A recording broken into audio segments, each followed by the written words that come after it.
Olá, pessoal! Vamos lá aqui ao comentário da prova de Direito Administrativo, né, da segunda fase. Vamos começar aí pela peça profissional. Eu vou lendo, né, os enunciados e já vamos aí fazendo os comentários. No centro da cidade turística brasileira Sigma, foi criado um polo gastronômico composto por diversos restaurantes e bares tradicionais da iniciativa privada, todos devidamente legalizados. Com o passar do tempo, não obstante o visível aumento de turistas e consumidores no local, os comerciantes experimentaram diminuição em suas vendas, em razão do surgimento de quiosques motorizados do tipo food truck, que se instalaram no entorno da praça, onde se situa o polo gastronômico à revelia do poder público local.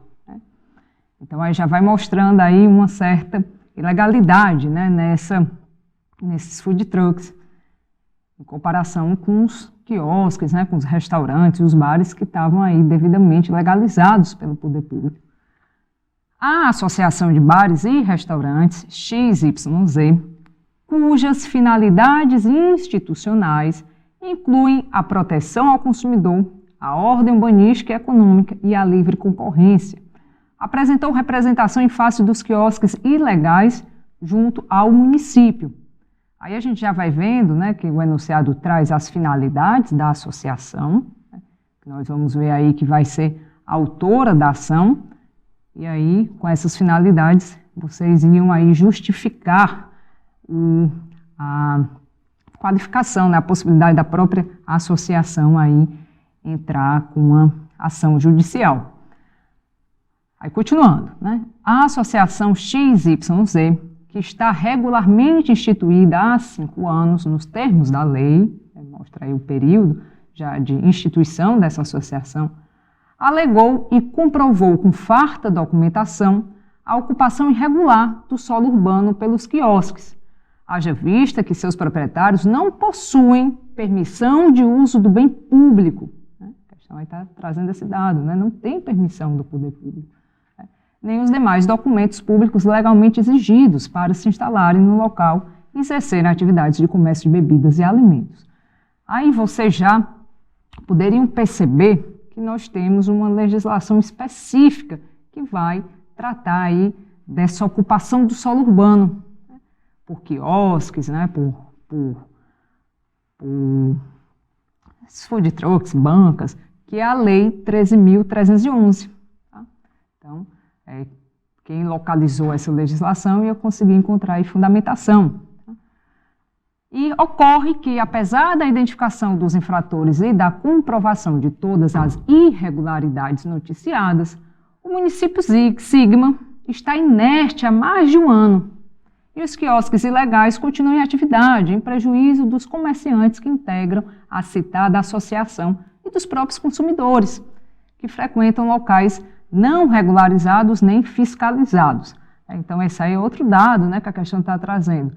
O poder público ele foi comunicado, né, ele tem ciência, mas faz aí um ano que ele não toma as devidas providências. Né?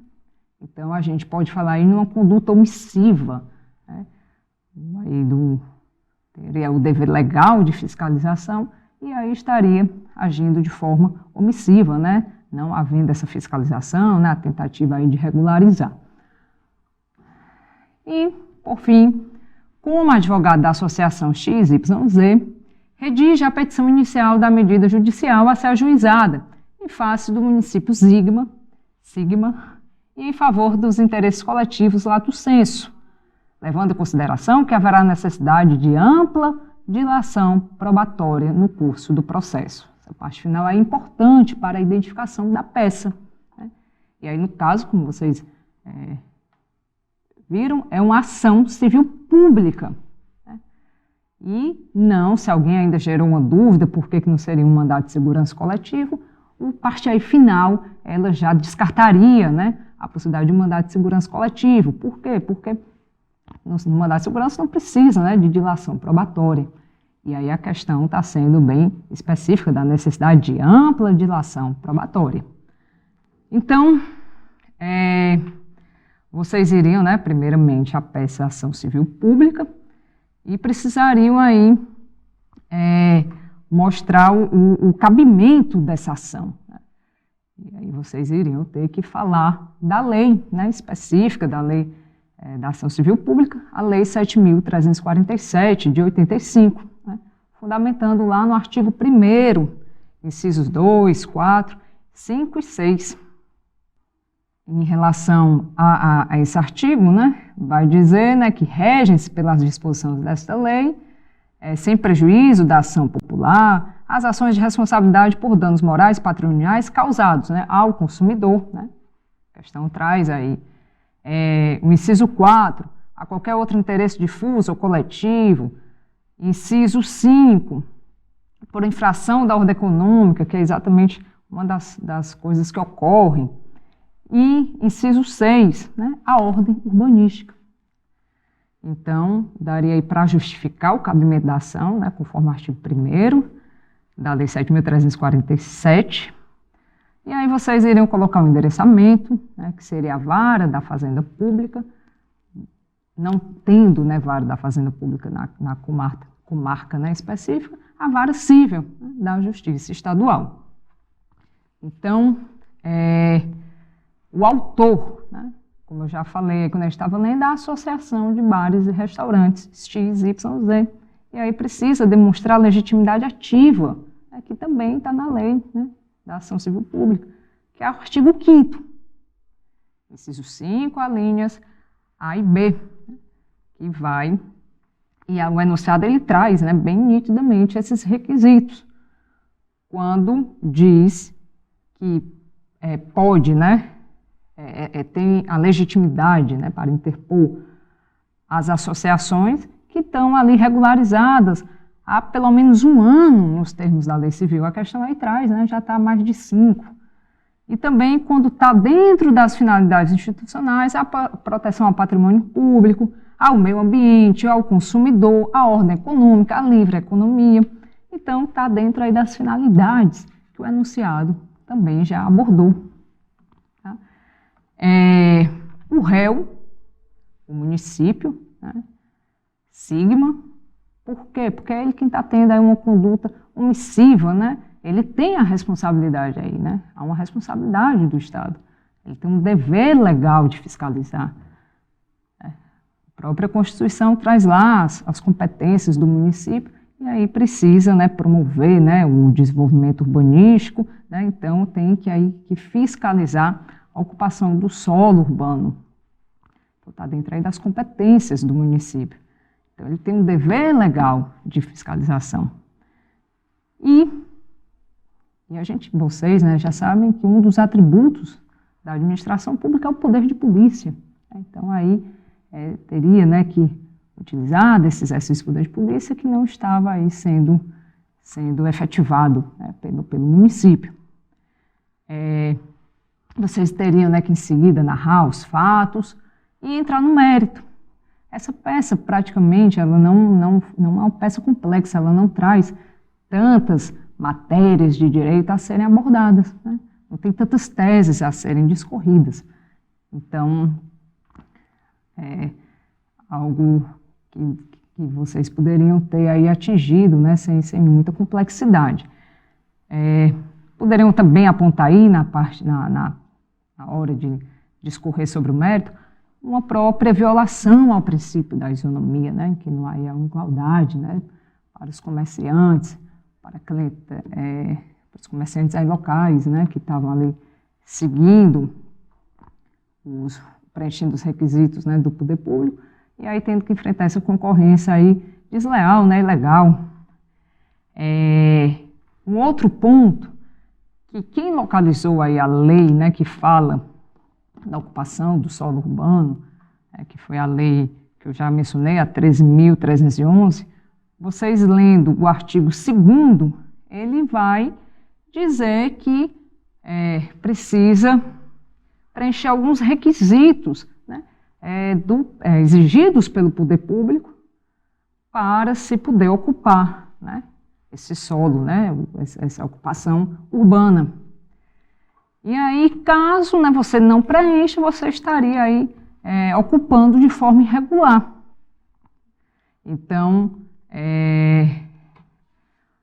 No caso, vocês também poderiam ter apontado, né, se não cumpre aí o que diz o artigo 2º, né, ou seja, se não preenche os requisitos exigidos pela administração pública, seria uma ilegalidade, né, estariam aí atuando de forma irregular. E, reforçando, né, também aí dentro do mérito, vocês precisavam falar dessa omissão do poder público, né, que é um dever específico de fiscalizar, mediante o exercício do poder de polícia, que não foi aí cumprido. Inclusive, a questão fala, né, o poder público foi informado há mais de um ano e que se permaneceu inerte. Né. Quem quisesse até trazer mais elementos, poderia explicar o poder de polícia, poderia ter trazido aí o artigo 78 do Código Tributário Nacional. Né.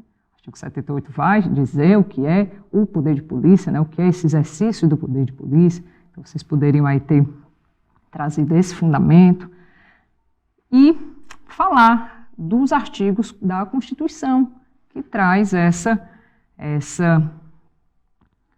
competência da administração pública municipal em atuar aí nessa regularização da ocupação do solo urbano municipal. Artigo 30 da Constituição, né, o inciso 7, 8, o inciso 8, e o artigo, na verdade, inciso 8, tá?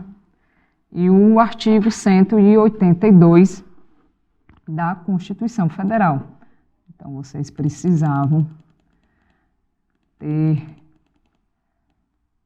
acumulado esses artigos da Constituição para justificar aí essa obrigação legal de promover a fiscalização pelo município, tá bom?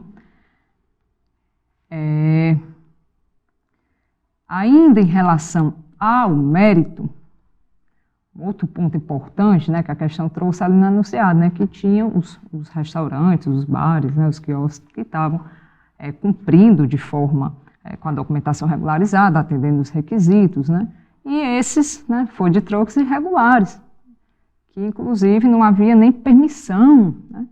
Então, vocês tinham que abordar nessa utilização de bem público sem uma prévia permissão da administração. Então, você está ali ocupando as calçadas sem essa, que é um bem público, sem essa permissão, né? Vocês já viram que a permissão é um ato precário, né? De prazo, aí, em regra geral, de prazo indeterminado. E, já por fim, né, outros pontos que precisavam vocês terem abordado, né, era formular o pedido de concessão de medida liminar, né, indicar o artigo da lei 7.347, ou o artigo do Código de Processo Civil, né, o artigo 300 e diante, mostrando aí os fundamentos, né, que justificam esse pedido, né, como a probabilidade do direito alegado, então, com base nas provas apresentadas, né, que não traria dúvidas, né, do que estaria ali se apontando, e, né, em relação ao município, né, a farta documentação que a associação teria para comprovar essa ilegalidade, e um receio de um dano irreparável, né, se houver a demora aí na decisão do processo, né, se for aguardar até a última fase do processo, digamos assim, poderia aí haver um dano irreversível, né, à livre iniciativa, à concorrência, trazendo um grande prejuízo para os proprietários dos bares, né, que compõem aquele polo gastronômico, que foram o quê? Foram perdendo a clientela, né, para esses estabelecimentos, digamos assim, esses quiosques ilegais.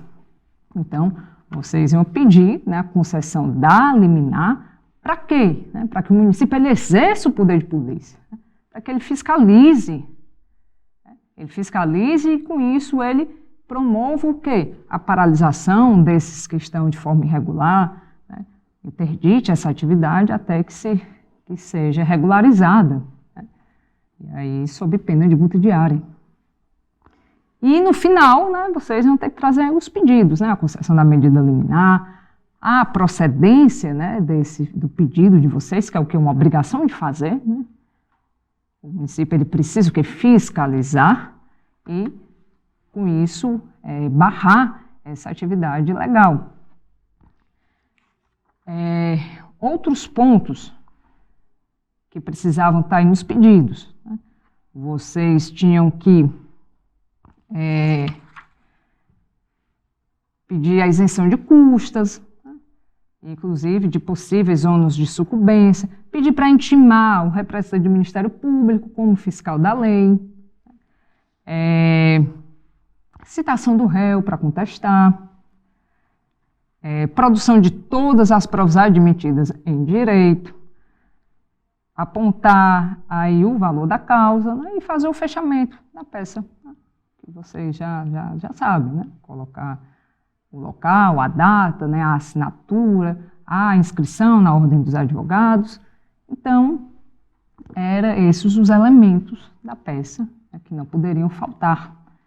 Então, identificando que era uma ação civil pública, identificando a legislação, logo vocês apontariam os artigos, né, que justificavam o cabimento, né, a qualificação do autor, e dentro aí das teses, né, e para o mérito, como eu bem falei, não havia tantas teses, né, a serem apontadas, né, então daria aí para falar da violação ao princípio da isonomia, né, do não cumprimento do artigo 2º da lei específica aí da ocupação do solo urbano, da conduta omissiva do Estado, né, no caso aí do município, né, de não realizar o exercício do poder de polícia, ainda quando comunicado, né, da existência dessa situação aí ilegal. Enfim, uma peça aí que não traria muitos elementos complicadores, tá bom? Então, a gente passa agora para analisar as questões. Vamos lá para a primeira questão. Com vistas a otimizar os serviços de limpeza urbana, destinação final e tratamento do lixo, o município Ômega objetiva formalizar uma parceria público-privada na modalidade concessão administrativa. Então, a gente aí já vai encontrar uma questão que vai abordar as parcerias público-privadas, né? Quando a gente vê os contratos administrativos, a gente tem os contratos de concessão, né? As concessões comuns e as concessões especiais, né? Dentro aí das especiais, nós temos as concessões patrocinadas e as concessões administrativas, né? Que advém ali o recurso do parceiro público para o parceiro privado. Então, a questão aí já trazendo o imposto de parceria público-privada, já exigiam aí que vocês localizassem a legislação específica das PPPs, né? A Lei 11.079 de 2004. Para tanto, o ente federativo fez publicar instrumento convocatório com a minuta do contrato, que, dentre as cláusulas necessárias e pertinentes, estabeleceu como critério de julgamento para o certame a combinação dos critérios de melhor técnica, de acordo com pesos estabelecidos pelo edital, com o menor valor da contraprestação a ser paga pela administração. Além disso, o instrumento convocatório previu que, para a formalização do contrato, será necessária a criação de uma sociedade de propósito específico pela vencedora da licitação, a qual ficará incumbida de implantar e gerir o objeto da parceria. A Sociedade Empresária Alfa está interessada em participar do certame, né, licitatório, de modo que procura você como advogado a fim de esclarecer eventuais dúvidas, né? E aí o item A diz assim, a pergunta, né? A combinação de critérios de julgamento estabelecida no instrumento convocatório é válida? E aí era uma resposta que facilmente dá para encontrar na lei, né? Quem aí localizou a lei das PPPs facilmente encontra essa resposta. Vocês iriam aí apontar o artigo 12, caput, né, inciso 2, a linha A, e especificamente mesmo a linha B, né, da Lei 11.079, que diz exatamente essa possibilidade, né, de acumular esse critério aí de julgamento, né, do critério de melhor técnico, de acordo com o peso estabelecido pela edital, com o menor valor da contraprestação a ser paga pela administração. O item B pergunta, é lícita a exigência editalícia no sentido de impor a criação de uma sociedade de propósito específico para a formalização do contrato em questão, também é uma pergunta aí de fácil localização da resposta. Sim, é lícita, né? Também está na lei aí das PPPs, lá no artigo 9º, caput, vai dizer exatamente isso, né? Que pode, né, haver a criação de uma sociedade de propósito específico pela vencedora da licitação, né, que vai ficar aí responsável por implantar e gerir o objeto da parceria. Então, uma questão aí simples, que localiza-se a resposta na própria legislação, né, quem identificou rapidamente poderia localizar as respostas e acertar essa primeira questão. Questão 2. Asdrubal, de boa fé, obteve a concessão de determinado auxílio, que é ato administrativo simples, perante a administração pública federal, né? Então, está falando aí do Asdrubal, um servidor da administração pública federal, que de boa fé, né, a questão traz esse elemento, ele conseguiu uma concessão de um auxílio. Tá?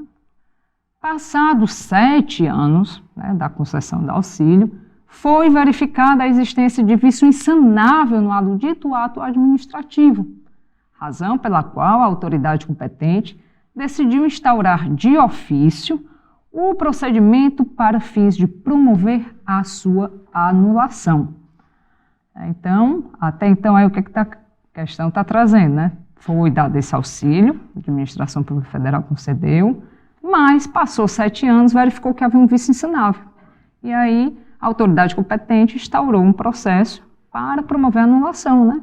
Aí a gente vai entrar na possibilidade da administração pública ela anular, né, ou revogar atos que estão aí viciados, né, contém algum vício.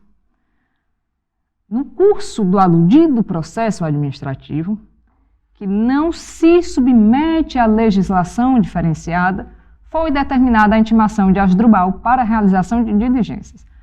Quando o enunciado diz aí que não se submete à legislação diferenciada, é para que vocês não tivessem aí dúvidas de que está se cobrando, né, a lei do processo administrativo federal, né, a lei 9.784. Tá bom? Então, só voltando aqui. No curso do aludido processo administrativo, que não se submete à legislação diferenciada, foi determinada a intimação de Asdrubal para a realização de diligências. Sendo certo que do respectivo documento constavam apenas o número do processo e o respectivo órgão, sem a indicação de qualquer fato ou fundamento jurídico pertinente. Inconformado, Asdrubal procura você como advogado para prestar assessoria jurídica e esclarecer os questionamentos, né? Uma deles é a letra A, né? Existe prazo para a administração pública anular o ato que concedeu o auxílio ao Asdrubal? Sim, né? Sim. E aí também vocês localizam esse prazo na lei, né, do processo administrativo federal, na lei 9.784.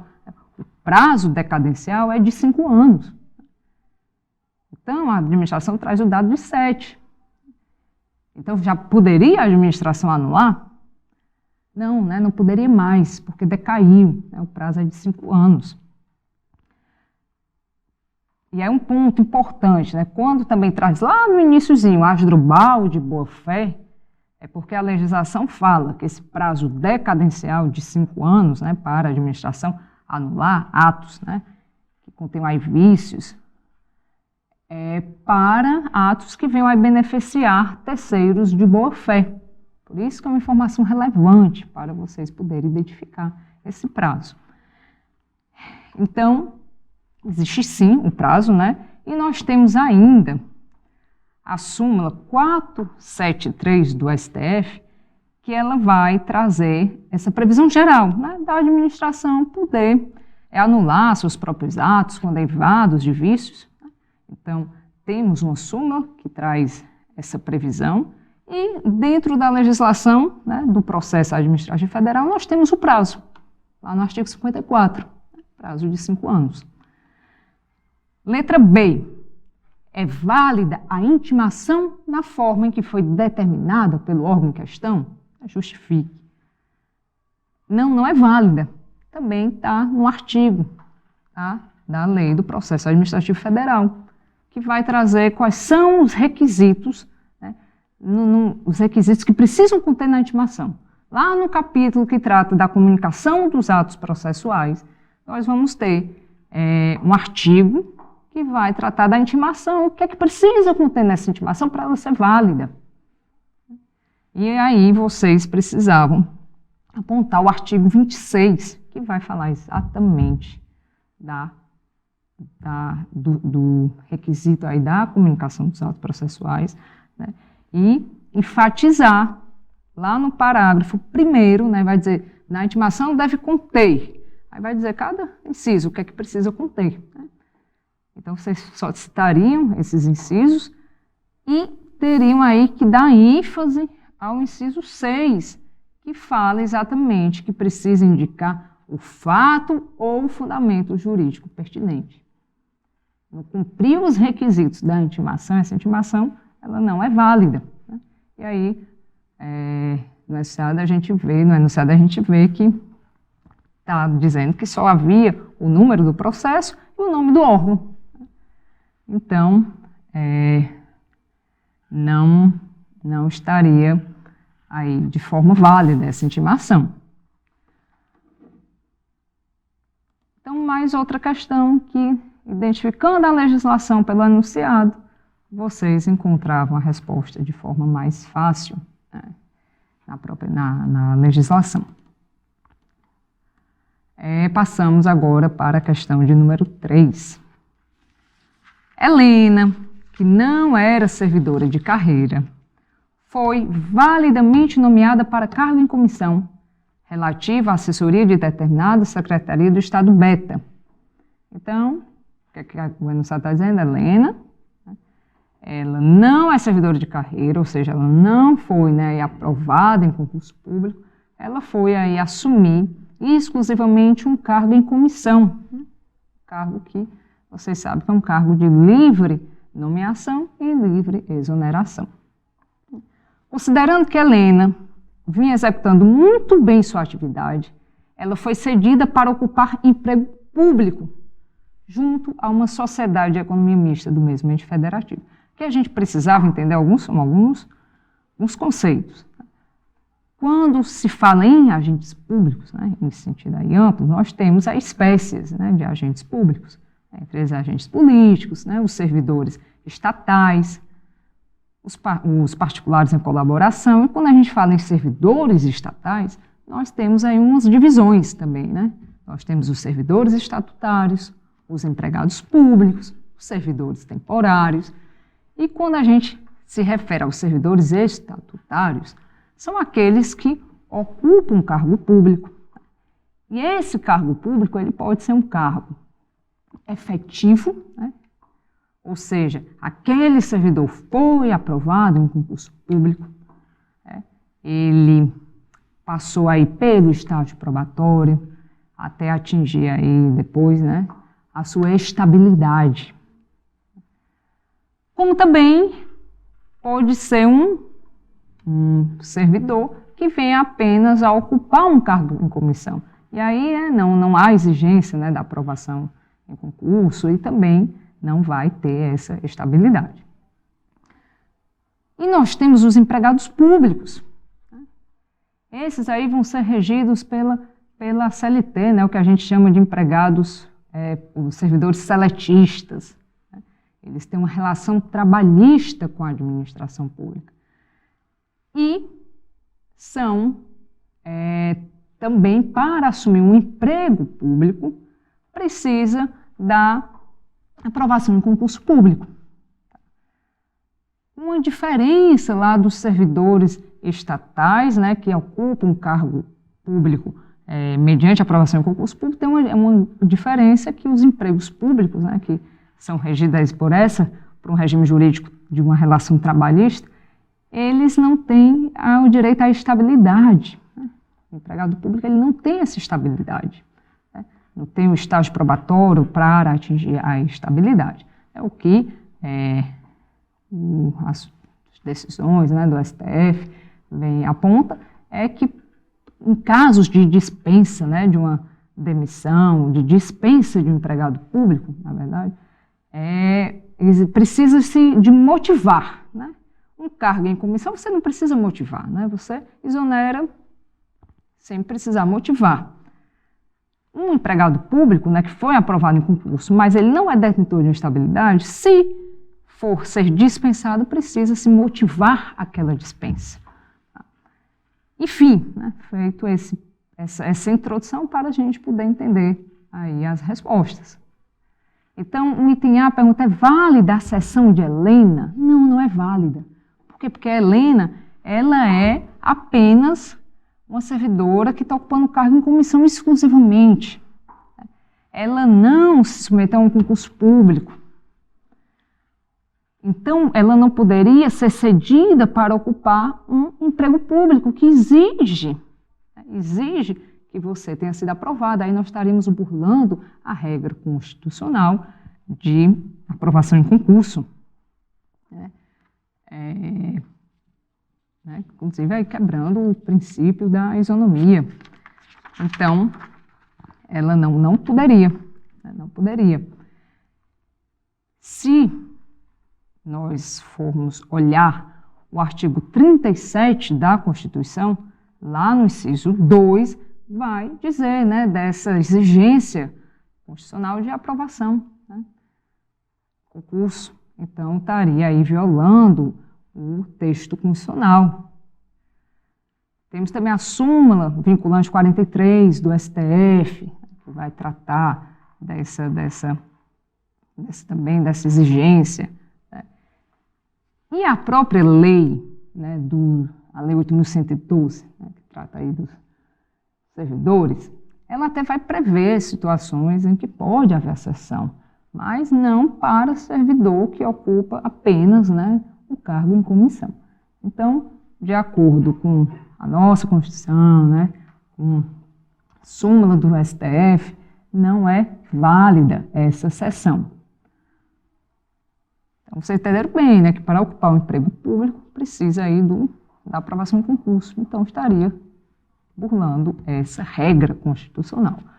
E aí, o enunciado fala um pouco mais embaixo, tal ente federativo fez editar a Lei XYZ, que conferiu a garantia da estabilidade dos servidores públicos também para todos os empregados de suas sociedades de economia mista e empresas públicas.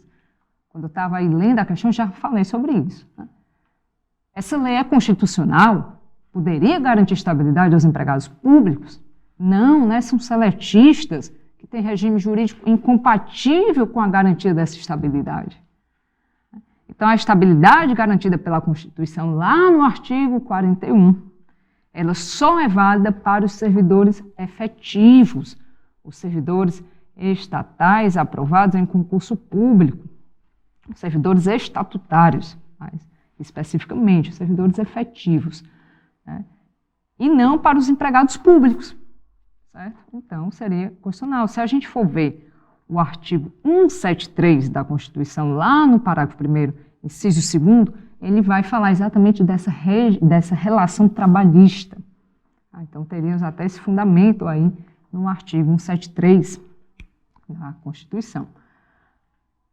Então, respondida essa terceira questão, a gente passa agora para a última, questão de número 4. Vou achar aqui. Vamos lá. Marcos foi aprovado para o cargo de técnico de nível médio em determinada autarquia federal, no qual adquiriu estabilidade. Contudo, em decorrência de conduta dolosa por ele praticada, que violava princípios da administração pública, e após o devido processo administrativo disciplinar, né, então após o PAD, Marcos foi demitido administrativamente, em razão aí de ato de improbidade. Então, mais é uma questão aí que vai tratar, né, de agentes públicos. Depois de tal evento, Marcos concluiu o curso universitário e 20 anos após aquela demissão, decidiu fazer um novo concurso de nível superior. No entanto, quando ele estava analisando o respectivo edital, amparado em lei, deparou-se com o item que vedava a nomeação de quem já tivesse sido demitido do serviço público a qualquer tempo. Diante dessa situação hipotética, respondam os itens a seguir. Letra A, né? A necessidade de condenação em ação judicial por improbidade para que Marcos possa ser demitido por tal conduta em sede de processo administrativo? Não, tá bom? Não. É possível, sim, a pena de demissão em processo administrativo disciplinar, nos PADs, independentemente da condenação na esfera judicial. Então, a autoridade administrativa, ela tem competência para aplicar a pena de demissão em casos aí de improbidade administrativa. Está lá na Lei 8.112 de 90, lá no artigo 132, inciso 4. E também, se vocês lembrassem, localizassem a súmula do STJ, a súmula 651, era só transcrever essa súmula, que vai dizer exatamente que é competente a autoridade administrativa para aplicar a pena de demissão a servidor público em razão da prática de improbidade administrativa, independentemente de prévia condenação por autoridade judicial. Seria essa a resposta e a fundamentação. Tá? Letra B. É válida a vedação que atingiria Marcos no sentido de inviabilizar a nomeação em novo cargo de candidato que tenha sido demitido do serviço público a qualquer tempo? Não seria válida, né? Por que não seria válida? Porque a nossa Constituição não prevê uma penalidade de caráter perpétuo. Então, o artigo 5º da Constituição, ele vai dizer que não vai haver penas de caráter perpétuo. E aí, se a gente for dar uma olhada lá no artigo 137 da Lei 8.112, vai falar do prazo, de um prazo de 5 anos, vai dizer em relação a que condutas, e lá no parágrafo único vai dizer que para casos aí de improbidade, o servidor não poderia mais retornar ao serviço público. Assim, né? Um caso como esse, né? Mesmo passado 20 anos, aprovado em outro concurso, ele não poderia ser admitido, ainda por consequência dessa penalidade. Mas nós temos aí um ADI, né, a 2979, que diz, né, que é inconstitucional esse dispositivo. Vou localizar aqui para vocês. Deixa eu ver se eu localizo aqui fácil. Então, o que é que essa ADI diz? Né? É inconstitucional, qual foi a tese, né, adotada, a norma que determina o impedimento do servidor público federal de voltar ao serviço público quando o agente tiver sido demitido ou destituído do cargo em comissão por, e uma dessas hipóteses é os atos de improbidade. Então, vai dizer que é inconstitucional. Né? E o próprio artigo, né, da Constituição, artigo 5º, já traz informando que não pode haver penas de caráter perpétuo. Então, essa vedação não seria possível. Compreendido? Então, em resumo, eram esses os comentários para melhor compreensão das questões e da peça aí cobrada nessa segunda fase.